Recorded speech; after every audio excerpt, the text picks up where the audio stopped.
All right, it is 12 p.m., so we will go ahead and get started now. Thank you all for joining us today for the Quantum Investments and Policy webinar. This is an information sharing event focused on key commercial relevant developments in the third quarter of 2020. This webinar will focus on the big announcements within the U.S. government, select fundraisers, the volume of private capital, and other key commercial news. I would like to go ahead and introduce Lieutenant Colonel Ken Corgliano. Ken is a known subject matter expert in the realm of advanced technologies, artificial intelligence, machine learning, and quantum technologies as it pertains to a national security implications and global economic disruption. Having earned a certificate in business applications in AI, he leads his peers in this space.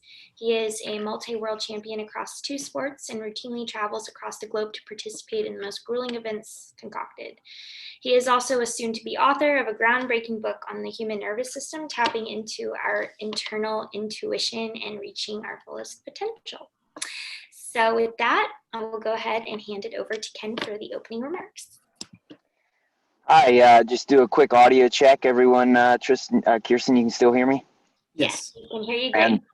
Fantastic. Yes, this is an honor for me to introduce Tristan.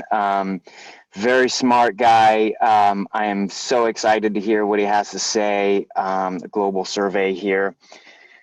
Tristan is the head of business development and technical data at the Quantum Daily, as well as deep technology consultant based in Waterloo, Ontario. In that ecosystem there, his expertise on quantum technologies is drawn primarily from his former position as knowledge and technology transfer at CERN, the European Laboratory for Particle Physics.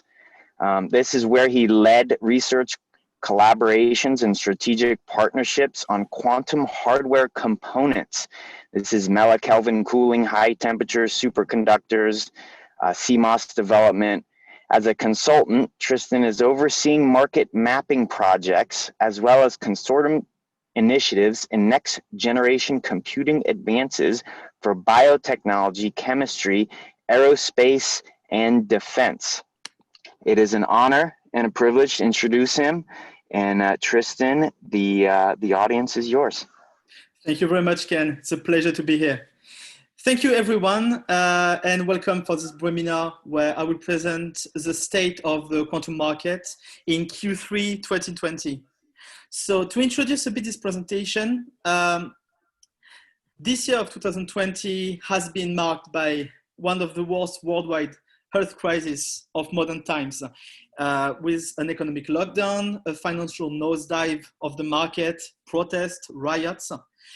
And many experts started to worry about what could be leading to a quantum winter, where the quantum technology market would start to fall and to lose funding, lose opportunity due to a fragility in the economic landscape worldwide.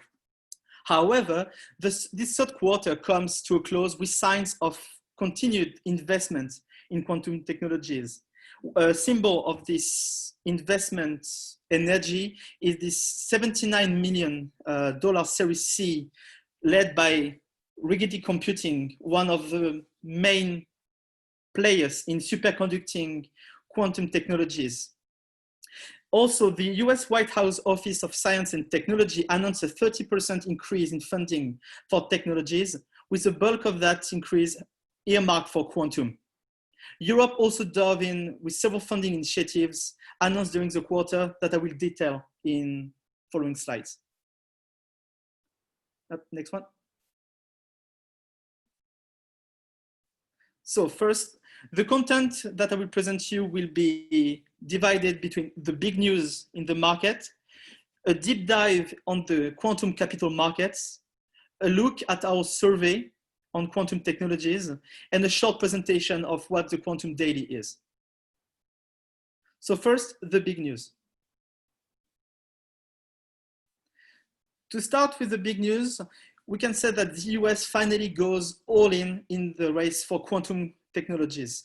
During Q3, the US government has been particularly active and has been spreading billions of dollars to fund quantum technologies efforts for the country, national security and scientific initiatives, including a $75 million grants for National Science Foundation, dedicated to establish what would be called the Quantum Information Science Institutes, a list of research centers who will be active in quantum internet, quantum communication, and quantum security.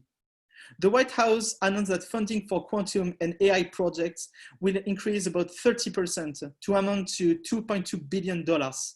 And according to sources, that's nearly $700 million for quantum. So Rigetti Computing, as I mentioned, is a leading quantum computing startup and a pioneer in hybrid quantum classical computing system, meaning it's a transition system between the classical computing and the full quantum computing as other companies are pursuing. And this company has closed a $79 million Series C, led by Bessemer Venture Partners and other VCs. Its largest investment in this Q3 quarter, and a symbol of the ongoing energy in the quantum market. On the Asian front, in what was billed as the first quantum IPO, a Chinese initial public offering for a quantum technology company, Quantum C-Tech, has sold nearly tenfold at 924%. The key takeaway of this large number is that for experts in finance, it's a signal that the financial markets are finally ready for quantum-based company. And it is likely to be a boost to the rapidly developing quantum startup community. In UK, Cambridge Quantum Computing, CQC, one of the leaders in quantum software and quantum machine learning, has been teaming up with IBM to launch what is called the world's first cloud-based quantum random number generation, or QRNG, which is an application who generates true maximal randomness, or entropy, on an IBM quantum computer and can be verified. It's certified as truly quantum, and therefore truly maximally random for the first time. It is the first brick of what could become a quantum cybersecurity designed to protect data encryption from the quantum risk on cryptography. Next one. D-Wave Systems, the pioneer in quantum annihilus and quantum computers, announced the general availability of its next generation quantum computing platform, incorporating new hardware, software, and tools to enable and accelerate the delivery of in-production quantum computing application. The Leap Quantum Cloud Service Platform includes the Advantage Quantum System, which with more than 5,000 qubits and a 15-way qubit connectivity. It's the largest quantum platform available commercially today. In European news, the Bavarian state government in Germany has announced a funding for quantum science and technology of around 120 million euros over the next 2 years. According to the Prime Minister Markus Söder, an alliance of non-university research institutions, along with the Bavarian Academy of Science, will team up to create a Munich Center for Quantum Science and Technology, which will open up new opportunities in this field of innovation for Bavaria as a base for science and business related to quantum. On the Chinese news, a physicist from the University of Science and Technology of China has reportedly said in a lecture that his lab is creating a boson sampling quantum computer, which recently achieved quantum supremacy with 1 million times greater results than the record currently held by the quantum computer built by Google in the last October. The claim has yet to be published or verified through peer review, but it is coming from a very well-respected body, and Pan Jianwei, the Chinese scientist, is considered a pioneer in quantum entanglement and quantum satellite science. Now, we'll go for a quick dive on capital market to show how Q3 has been extremely productive, financially speaking, for the quantum computing area.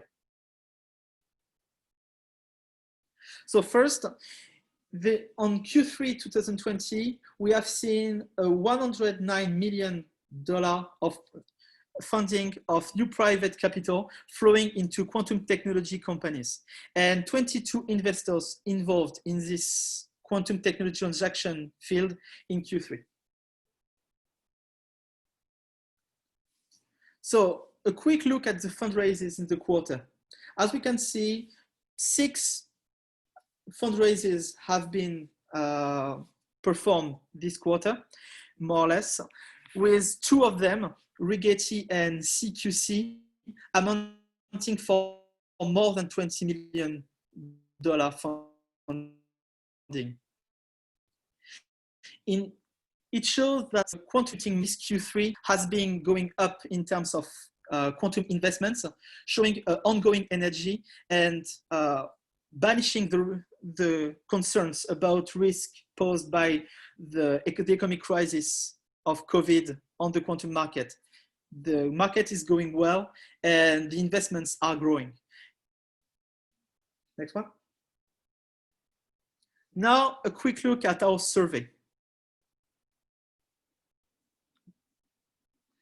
So we developed a survey covering the quantum community's opinion on key quantum computing milestones, like practical quantum advantage, the use case and investment in the space. We obviously anonymized all the respondents and provided select quotes and data shared over Q3 2020. This section includes select extracts, and a full presentation can be accessed at the link provided in the presentation that will be provided at the end of the presentation. So in terms of quantum computing milestones, one of the first questions we asked our community of readership and experts was, what approach to qubits do you think will support the milestone of a quantum computer being able to solve a practical problem that a classical computer cannot?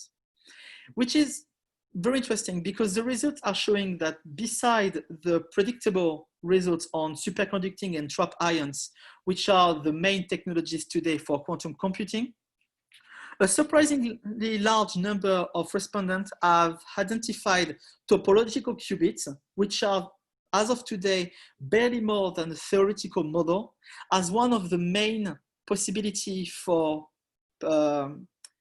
efficient quantum computers in the future, as in par with photonics qubits. It's very interesting because it shows that there is a confidence in basic science in the future and in the fact that scientific research will provide new building blocks for the industry to create computers and hardware in the next 5 to 10 years. On the quantum technologies investments, we asked to our community, where do they expect their funding to come from? And here as well, it's a very interesting results because more than 40% of the respondents have selected the government as the primary source of funding, which shows that quantum computing is still in very early industry where most of the funding is coming through grants and public funding rather than private investment opportunity.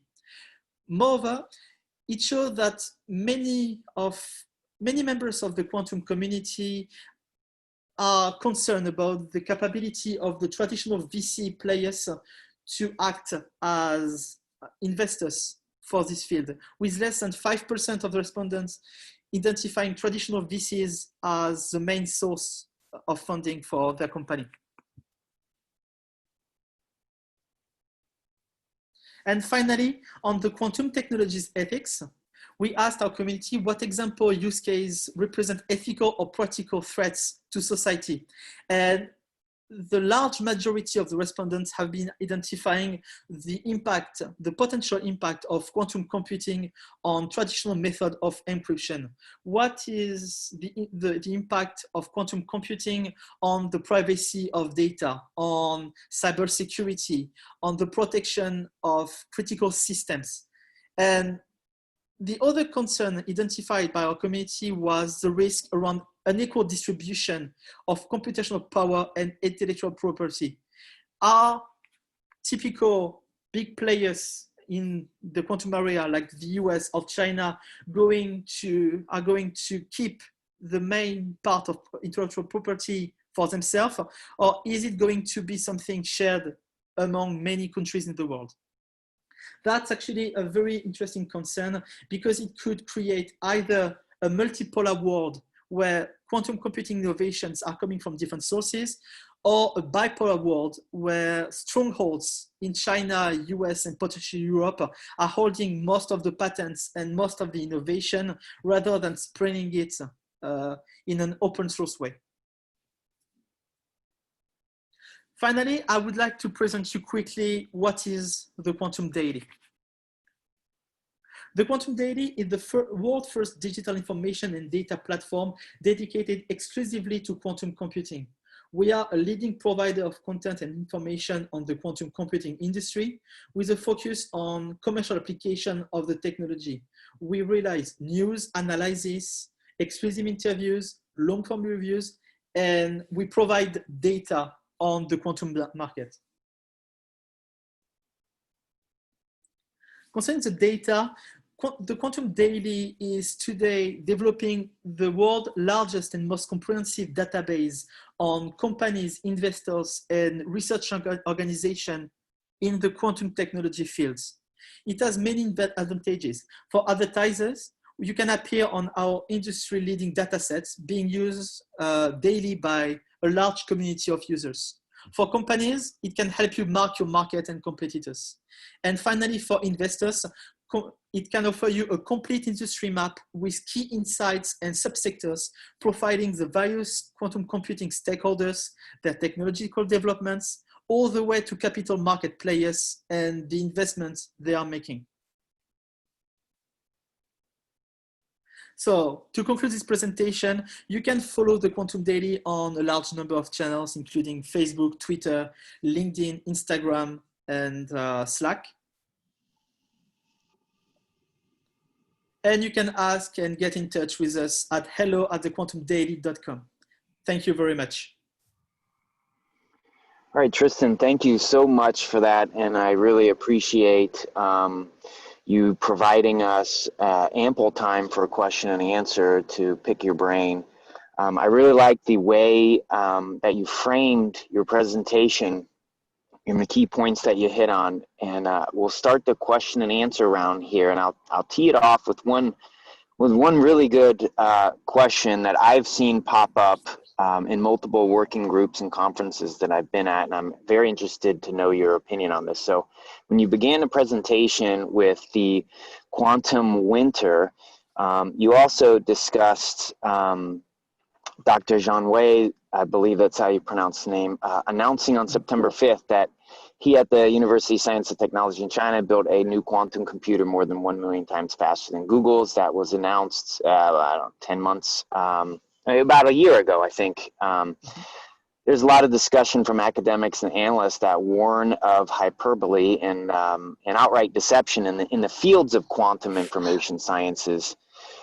We do see a lot of announcements and claims coming out in all kinds of corners of the world. So I'm interested in your analysis of risk for a self-induced bubble in quantum that may happen before we begin, that wouldn't be too unlike the real estate.com and housing bubble bursts. Welcome for your opinion on that subject.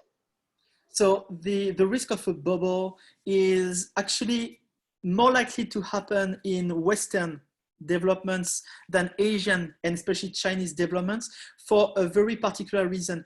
The funding source for Chinese technology in quantum and, let's say, US technology in quantum is completely opposite. In the Western world, most of the funding is coming through private funding, VC players.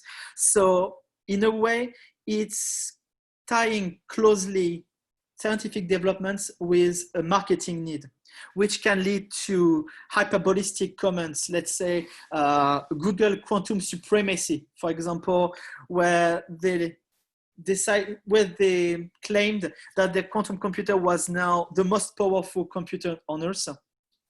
Where in truth, it was powerful, but we're lacking a lot in terms of data analytics. On the Chinese side, it's a bit different. There is obviously a need from the Chinese government to make bold claims to show that China is the main player in quantum computing. But they are not relying that much on marketing due to the fact that most of their funding is coming from the public funds, from state funds. And due to China particular regime, they don't have a need for public opinion support on the technology. So the bubble is more likely to happen in private funded economies than state supported economies. Great, thank you. All right, at this point, I'll take field questions from any of the audience via text, or if you just want to chime in. We'll give you about 20 seconds to go ahead. I'm good.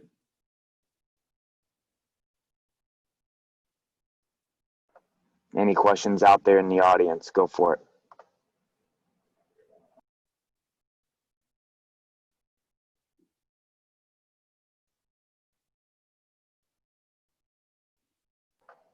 Okay, I'll tee up one more question here. Hopefully get some gray cells going. So the budget that the president announced that coupled AI and quantum into one announcement of, I believe it was 2.2.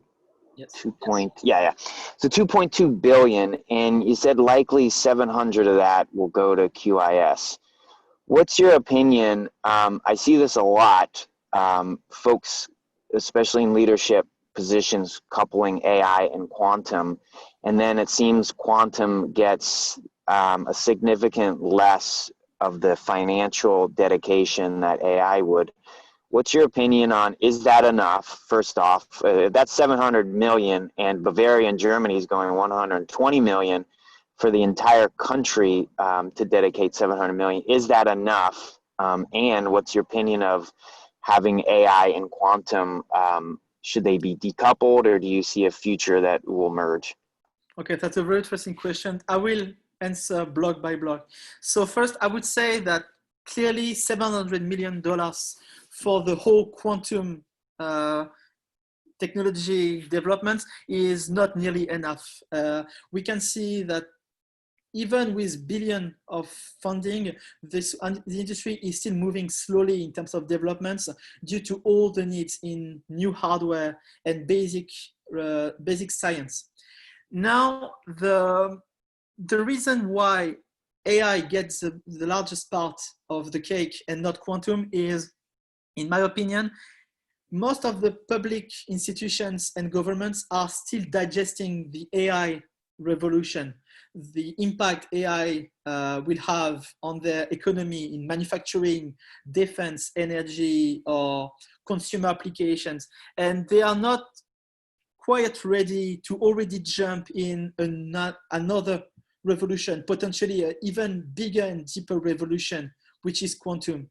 So they are gradually increasing the funding for quantum, but it's going to take some time before we see very large amounts being poured in specifically for quantum.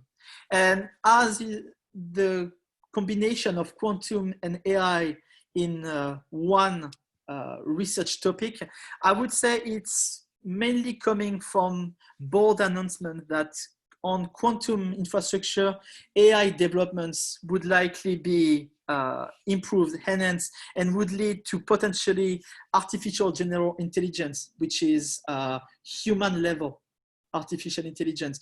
It's just a claim, it has to be confirmed, but it's a way to get traction for quantum speed riding on the AI momentum. Yeah, that's great. Okay, great. So I got some questions here. We're going to go with Allison Schwartz, and I'm going to combine her two questions because they go hand in hand. So how are businesses looking at quantum technologies? I would assume she's probably poking around with the businesses that aren't in quantum, but it may impact them. How should they be keeping their eyes on this technology? And then how should our government seek to learn from those business applications? So on the business side, I would say that many business who have theoretically no common ground with quantum, let's say pharmaceutical industry or energy, are actually looking at it more and more on the data analytics and data mining side. For pharmaceutical, it's the potential of quantum computing in sorting data on molecules and potential medication. For energy, it is everything from mapping nuclear reactions to taking control of ground search for oil deposits. I would say that one way the businesses are looking at it right now is, instead of creating quantum departments to handle it internally, they rather go with consulting companies or with collaborations with quantum research companies in order to assess whether or not this field would be of interest for their own business. Once the usefulness of quantum is really assessed for those businesses, I think we probably will see quantum departments being built internally in those large companies. Can you repeat the second part of the question? Sure. The second part was after business applications are successful or they're exploring them, how should our government officials be keeping an eye on those business application successes and failures for their own applications in the government sphere? I would probably say that one good way to keep an eye without having too much interference in the field would be to create a quantum technology council or a quantum board from inside the government, which would dedicate it to make the translation from announcements in the field and opportunities in the federal or government area. Okay, got it. So basically, to summarize, make sure I got this right, is private companies, if they're trying to model natural phenomenon or try to figure out phenomenon that have multiple and many disparate variables, or trying to make sense of many types of, in large volumes of big data, that's where they would be looking, right? Those three areas, if I got you right? That's the main part of quantum assessments right now in the big tech and in large companies. Great. And so since the government has basically those same issues, they should partner with those consultants that are maybe Fortune 500 or large scale companies have partnered with as well, so that the government can glean those same successes and shorten the learning period. Absolutely, because one key takeaway the government could use in quantum is a risk assessment, and many of those businesses already cleared this risk assessment by looking at integrating quantum application in their business lines. Great. So this goes, great segue to Bennett's question here, which is how should the government agencies try to kickstart their efforts in the quantum space? Essentially, what initial goals or milestones should be established? So maybe prior, this is great. So maybe prior to hiring those consultants, what kind of objectives should government agencies be looking for?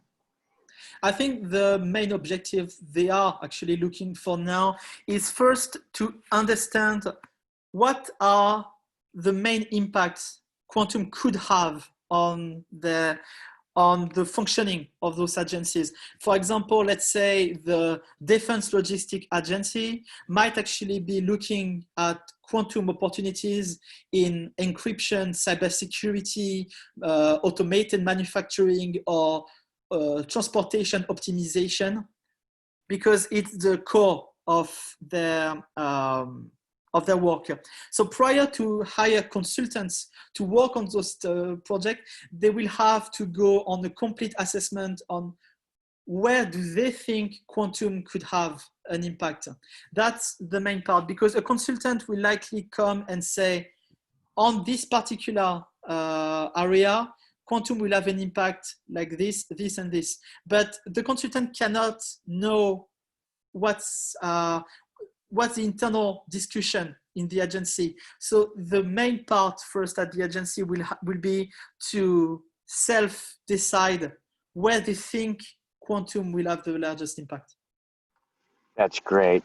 So Robert here, he asked that quantum number random generation is available today from companies like Quintessent Labs and is in commercial use for quantum key generation. Do you see this as an example today on the road to quantum safe as we transition to quantum computers? And how can this adoption of QNRG for enterprise key distribution be accelerated?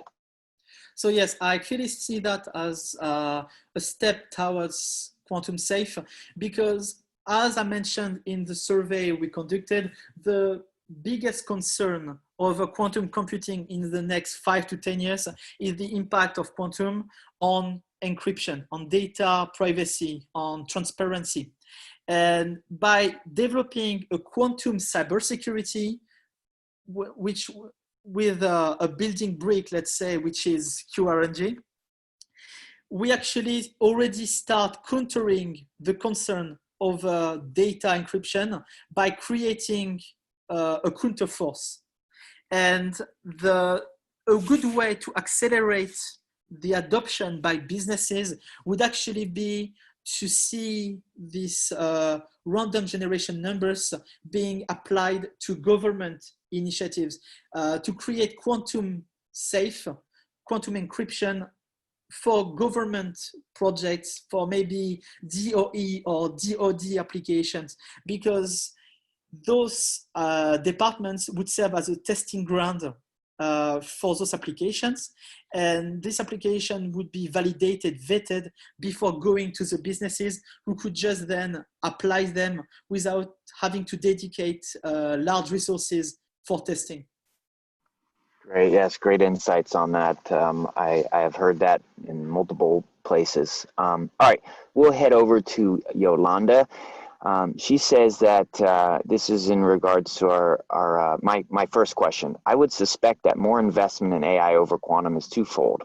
One, there's a diverse portfolio of uses across the global landscape, which you actually said as well.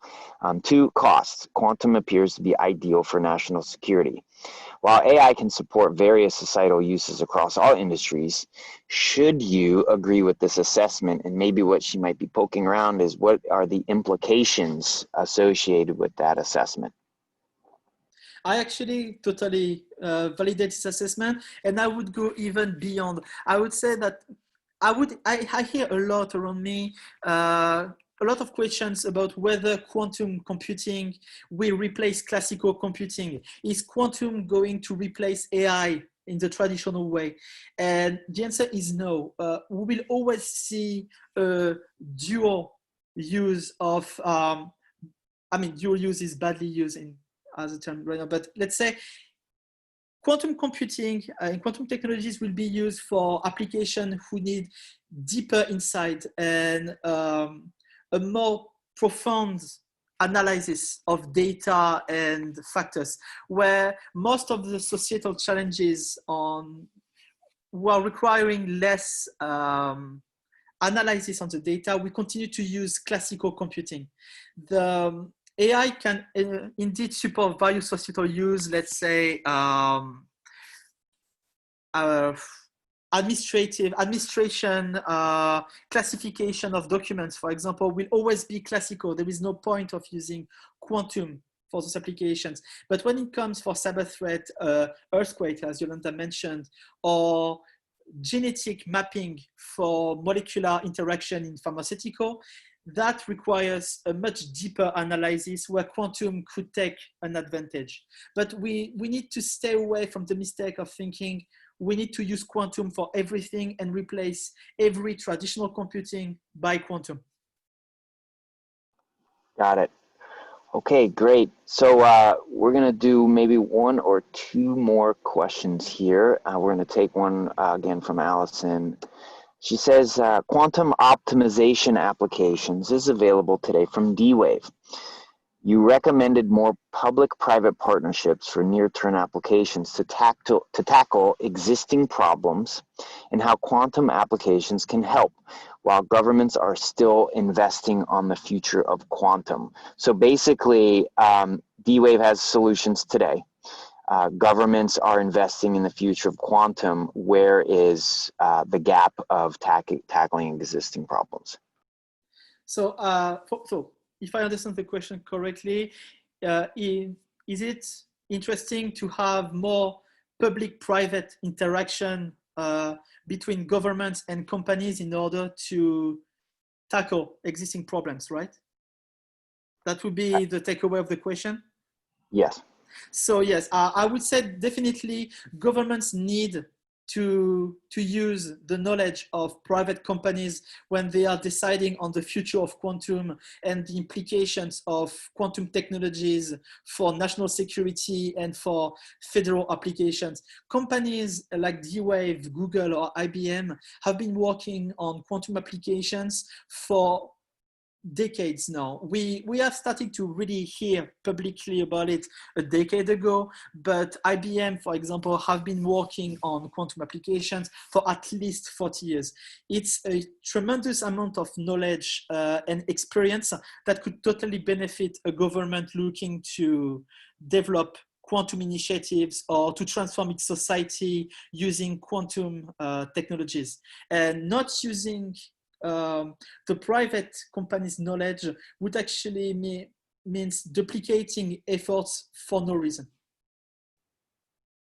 Great. Okay, we'll do one last one here, and I'll field it, and I hope it has value to folks tuning in. So let's fast forward 25 years from now. You are giving this briefing. You're giving an overview of the past 25 years. Can you give us one of the predictions that have been made from now that came true, and give us something that shocked us that quantum has enabled or provided value to our society? So I will start actually with something like potentially shocking and that quantum enabled. In 25 years from now, we will probably see quantum simulators, which are quantum computers linked to material science simulators, be able to synthesize very complex materials, including rare earths, which are the basis of modern technology and who are today a large geopolitical concern because of the monopoly of China and other countries over resources. 25 years in the future, I'm certain that quantum simulators will allow us to synthesize those rare earth materials, meaning less mining and less vulnerability from a market to another. That's probably where I see the biggest announcements. Now, one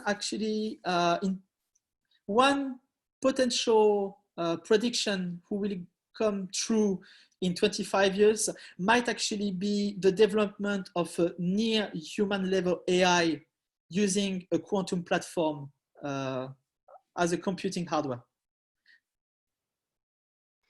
Okay, great. So maybe Rumpelstiltskin will come true. He's the one that made gold out of nothing. So that's very interesting. I haven't heard that before, and it really made my brain go. So Tristan, it's been an honor and a pleasure to host you, moderate, pitch the questions, and listen to your brain go a million miles an hour faster than mine can dream of. So with that, I'll hand it back over to Atark and to Kirsten, and I give much thanks for you guys allowing me to be here today. Thank you. I'm thanking you, and the honor was mine. Thank you both. That was a great discussion and awesome questions from the audience. If you guys are at your laptop, and you can see in the chat, my email address is kpatton@atarc.org. If you'd like to get involved in our working groups, such as the quantum working group that Ken is a part of, and Tristan, we'd love to have you join us. Just send me over a note so that I can get you added or give you more information on it. And then also in the chat are some of our upcoming events in the next couple of weeks or so. So I encourage you all to go register for them. They are all free. And thank you all for being here. Really enjoyed the discussion. And for people who would like to continue some discussions, I provided my email address in the chat. Sounds good. All right. Everyone have a great rest of your week. Thank you very much. Bye.